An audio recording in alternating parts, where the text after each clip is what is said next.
लोकसभा में आज प्रदूषण को लेकर चर्चा होनी थी, लेकिन चर्चा नहीं हुई है। दीपेंद्र हुड्डा ने जिसके बाद केंद्र सरकार पर निशाना साधा है। कल ही चेयर की तरफ से भरोसा दिया गया था और आज भी इसको लेकर बात हो रही थी कि आज अल्पकालिक चर्चा होगी प्रदूषण के मुद्दे पर, लेकिन चर्चा नहीं हुई, जिस पर दीपेंद्र हुड्डा ने केंद्र सरकार पर निशाना साधा है।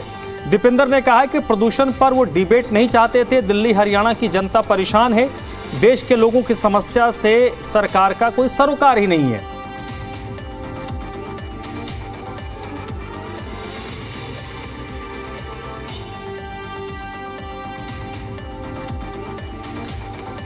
तो रोहतक से कांग्रेस के सांसद है दीपेंद्र हुड्डा, जिन्होंने केंद्र सरकार पर हमला बोला है। और आज क्योंकि संसद के अंदर प्रदूषण के मुद्दे पर चर्चा होनी थी, कल भी इसके बारे में बताया गया था, आज सुबह भी इसके बारे में बताया गया था, जिसमें सत्ता पक्ष की तरफ से कौन कौन बोलेंगे इसकी बात भी सामने आई थी, रिपोर्ट्स आई थी। विपक्ष की तरफ से प्रियंका गांधी को भाषण की शुरुआत करनी थी, लेकिन आज संसद में यानी लोकसभा में प्रदूषण के मुद्दे पर चर्चा नहीं हुई है, जिसके बाद दीपेंद्र हुड्डा ने केंद्र सरकार पर निशाना साधा है और कहा है कि ये चर्चा ही नहीं चाहते हैं।